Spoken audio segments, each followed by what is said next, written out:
네. 여러분 안녕하십니까. 어제 헌법재판소에서 윤석열 대통령 탄핵 심판 2월 25일 다음 주 화요일 최종 변론을 하겠다. 이렇게 발표가 됐습니다. 이제 재판관 평의 그리고 선고만 남았다. 이렇게 볼 수가 있겠는데요. 그래서 3월 10일 혹은 3월 15일 그 어간에 이제 헌재에 윤석열 대통령 탄핵 소추안에 대한 최종 결정이 내려질 것으로 예상해 볼 수 있겠습니다. 다음 주 화요일 날 탄핵 심판 최종 변론 때는 피청구인 윤석열 대통령에게 최종 진술 시간을 무제한으로 부여하겠다. 이런 말까지 나왔습니다. 윤석열 대통령 측에서는 부정선거 검증해야 이렇게 반발을 했습니다. 윤 탄핵 심판 25일 변론 종결 최종 결론 매달 중순 나온다.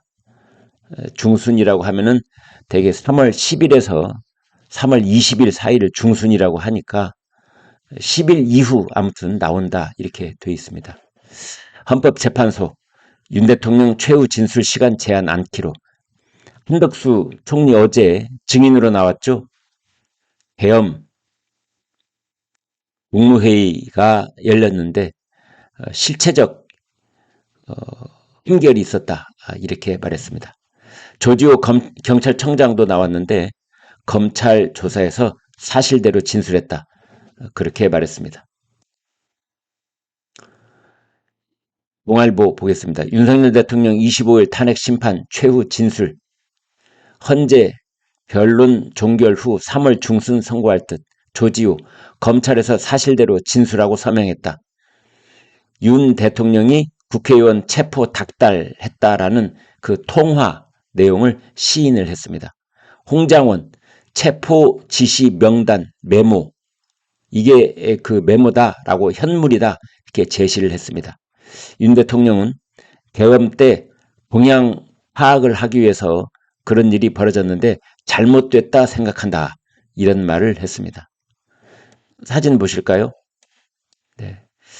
윤석열 대통령이고 그 다음에 오른쪽이 조지호 경찰청장 지금 신병 치료를 하고 있는 중입니다.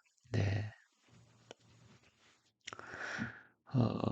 윤석열 대통령은 정치인 등 이 주요 인사 체포를 지시한 혐의와 관련해서 동향 파악 시도했다는 점을 인정을 하면서 나도 그 부분 불필요했고 잘못됐다고 생각한다.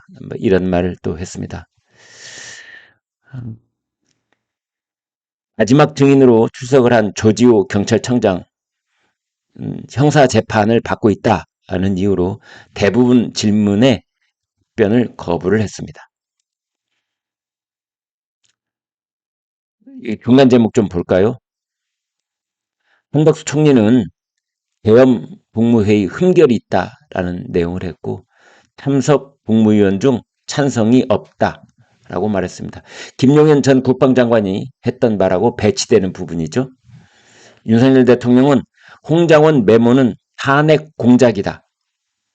홍장원이 나와 통화한 것을 체포 지시로 엮어서 그렇게 탄핵 공작을 한 것이다. 그러나 주요 인물 동향 파악을 시도한 것은 내가 지금 생각해도 잘못된 것 같다. 석동현 변호사, 윤석열 대통령 측이죠. 윤 대통령이 빨리 직무에 복귀해서 통합된 힘으로 나라 이끌 것이라고 밝혔다. 이렇게 말했습니다. 윤 대통령 오전에 있었던 형사 재판은 13분 만에 종료가 됐습니다.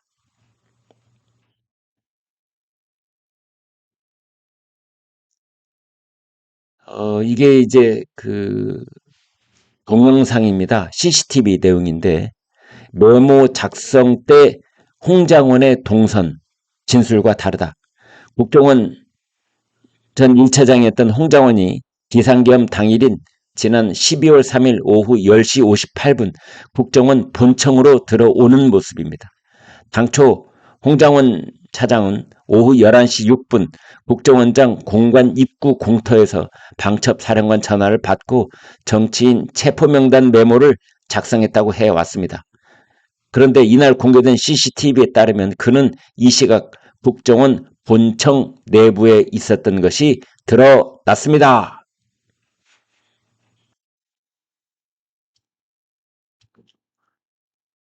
형사재판은 13분 만에 끝났는데 그 뒤로도 이제 윤 대통령 그 변호인들이 신청을 한 구속 취소 청구에 대한 신문이 있었습니다. 그건 57분 만에 끝났습니다. 윤석열 대통령 측에서는 구속 시간이 만료된 뒤에 기소를 했으니 이건 무효다 이런 주장인 거고요. 검찰은 날짜로 따지면 그렇지 않다 이런 의견이었는데 법원 측에서 추가 의견서를 내면 그러니까 윤 대통령 측에서 구속 취소 청구에 대한 추가 의견서를 내면 숙고하겠다라는 말로 어제도 판단을 내리지 않았습니다. 윤석열 대통령 홍장원 메모는 탄핵 공작이다. 방첩사를 지원하란 전화를 체포 지시로 만들어낸 것이다. 홍장원은 메모 작성 시간 장소와 관련해서 일부 혼동이 있어서 정정할 필요성이 있다. 이렇게 자신이 한 말을 부분적으로 뒤집었습니다. 어제 세 사람 한덕수, 홍장원, 조지호 세 사람의 증인 신문이 있었는데 그 내용 간단하게 살펴보겠습니다. 윤석열 대통령 탄핵 심판 쟁점별 주요 증언 국무회의 절차 어땠는가? 한덕수 총리 계엄 전 국무회의 형식적 실체적 흠결이 있다. 국무회의 적법성은 그러나 사법 절차를 통해서 판단해야 되지 그 자리에 있었던 개인의 의견으로 판단할 것은 아니다. 국무회의가 적법했느냐 계엄 전 국무회의로서 적법했느냐의 여부는 내가 아니라 사법 판단을 통해서 결정돼야 된다. 윤 대통령 측에서는 계엄은 비상상황이다. 통상 국무회의와 다를 수밖에 없다. 국무위원들 비상계엄에 대해서 논의를 했다. 이제 그런 거고요. 그 다음에 두 번째, 정치인 체포 지시 있었는가? 홍장원은 뭐라고 했느냐? 여인영이 체포 대상 소재 파악 요청했다. CCTV 1번이 메모 작성 장소 잘못 기억한 것이다. 그러나 이제 윤석열 대통령 측에서는 정치인이 아닌 간첩 잡아넣게 방첩사 도우라는 뜻이었다. 메모 작성한 장소 혼동 이건 말이 안 된다. 다음 의원들 끌어내라 지시했나 이것에 대해서 조지호 경찰청장 헌법재판소에서 증언 못하겠다. 형사재판에서 밝힐 것이다. 그 다음에 윤석열 대통령 측에서는 대통령과 6차례 통화했다고 물리적으로 불가능하다. 이렇게 말했습니다. 한덕수 총리는 아무튼 29건 탄핵을 했다는 것은 그 당시 세계적으로 드문 일이다.